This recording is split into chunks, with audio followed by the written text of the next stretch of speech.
I'm using Sound All Fix All Crystal Clear. It's a silicone. In the past I've used this. This is more rubbery. This goes hard. It's like a JB Weld. But the point with these kind of that go hard, you've got the expansion and contraction of the stainless steel. They go rigid and they part company, and the other ones are just too soft and they peel, because you're talking about a 3mm spacing here between two plates. So in order to still maintain a flow with a 3mm gasket, and you're putting it around the hole, you know, you're only talking about something a millimetre or less to still be able to maintain a flow. And on the bottom holes I've been using nozzles, so I've been wanting as much space between the plates as I can possibly get. This depends on a couple of things. It depends on the fix-all, the silicone, and it depends on compression. I mean, on the end of my plate I get away with 2, 4, 6 bolts. I didn't have bolts all over the place. This allows me to put a thinner gasket in, and it spreads the compression weight. So I've got compression right the way around, spread for the bolts right the way around over the entire face of my gasket. So that said, let's have a look at what I'm doing. Here we have my gasket, and I've cut a small space out the bottom of the gasket here, made a little concave area. There's my compression factor going on there on the outside bar.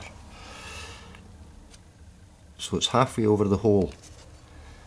If I was doing this again, because I'm coming from behind, I would raise these outside holes up slightly and I would broaden the bar. So this is the basic nature of what I'm doing. The silicone goes on,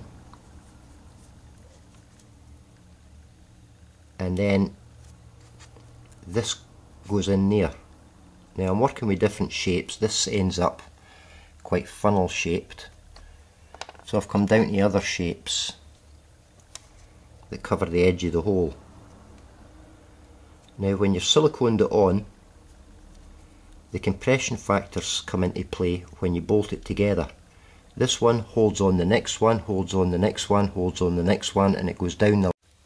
When it's siliconed on, you're siliconing into the back as well, and you're putting a thin layer of silicone on around this edge here. So it basically, when the other plate goes on, it's sitting hard up against that, but you're allowing them to dry. You've got to allow them to dry here, and by having your gasket cut away like this rather than making it all one gasket. This is a test piece and I made it all one gasket. If I was to silicone this part in only, when I come to stripping it down, I wouldn't be able to get the gasket apart. I'd hate to rip the whole lot down. I don't really want to do that. So by making it like this, I can actually strip this down at any point, and I don't actually need to strip this back off. Now just let me show you how it actually operates here. It's easier if we do it like this. Here's my plate.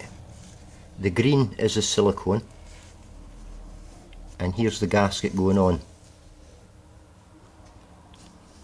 There's the silicone in the next plate, and it's back to back. You only put the gasket in on one side of one plate. You don't put it on both sides, obviously.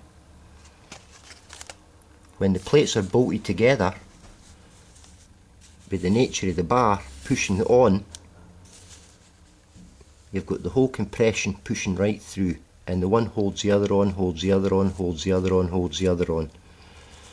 The silicone isn't affected because it's under the gasket, and when it's on the plate under the gasket like this, what you've actually got, the silicone, this silicone can stretch 300 times 300%. So when you've got your stainless steel expanding and contracting, it normally breaks a normal seal. Well, with this one, you've got the compression holding down the silicone, and it doesn't break. The silicone actually flexes and allows that manoeuvrability with the stainless steel expanding and contracting. Stainless steel has one of the highest expansion rates of any of the metals. So the tests I've done this far, if we look at this is one that I had put onto the stainless, and I've actually had to rip it off. We can see that it's almost gossamer thin, really thin. You see that? And it still adheres to the gasket material. It does discolour, it will discolour, but that's neither here nor there. You can live with a bit of discoloration. And I'll show you some test pieces that have lasted really ages in the heavy KOH solution. So this actually works, and you can see that it's still elastic, and that's what gives you your expansion ratio between your gasket and the stainless steel.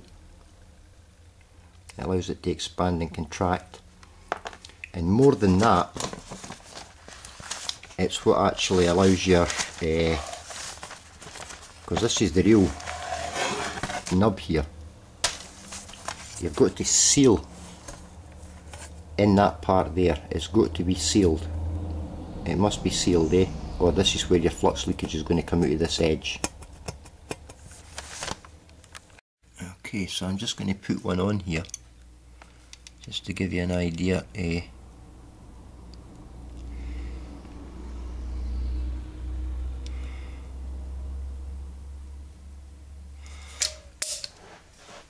We're only putting a very small amount on like that.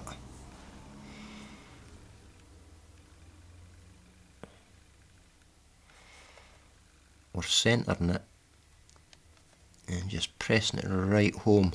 Press it right down. So it's all the way down.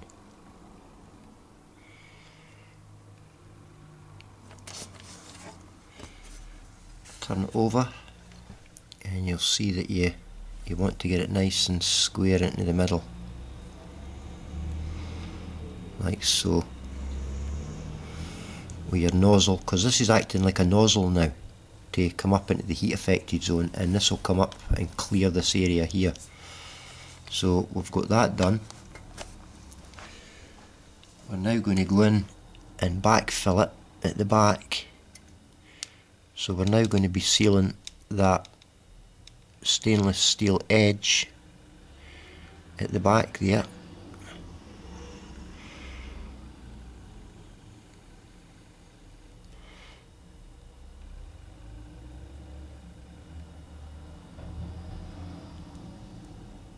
Okay. Then you want to take yourself a small spatula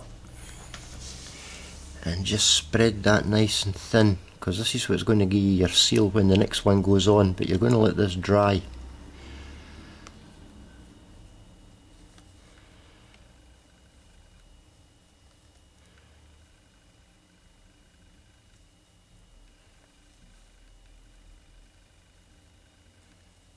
Take that away. So what we've now got is a seal inside on that whole edge, sealed. You can see it there. So that's that whole edge right in there. Red wire connected up. There's my unit running. If I touch it, I'll see that immediately it goes off. So pop it back on.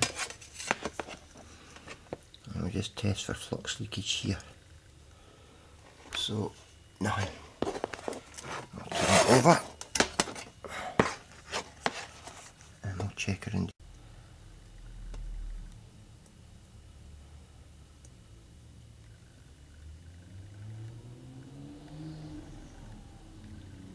Yep. Yeah, it's still on.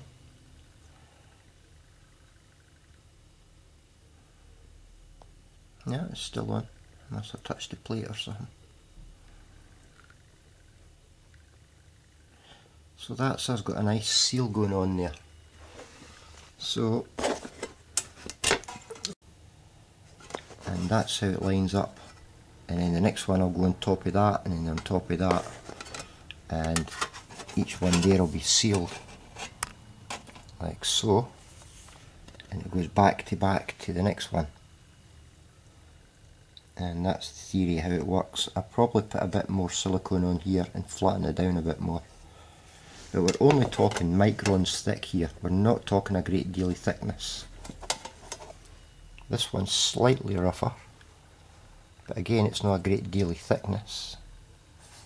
And then this is now acting as our nozzle, blasting up here into the heat affected zone. So this is what I was saying to you about the bar. I would actually extend the holes up a slight bit. There, if the red was my bar, you know, my bar, I would have my bar coming up to actually cover the gasket I was putting in there. I would recess it in, so I would broaden my gasket slightly, so the whole lot's sitting into the present gasket. You've got your bar going across it, and it's all under compressive force. You're clearing the heat affected zone, and it's all down to the shape that you make into your gasket and the hole diameter you're putting in here, and you silicone like green around the edges so it holds itself in and it stops the flux leakage, and in turn it holds the silicone in. So, okay.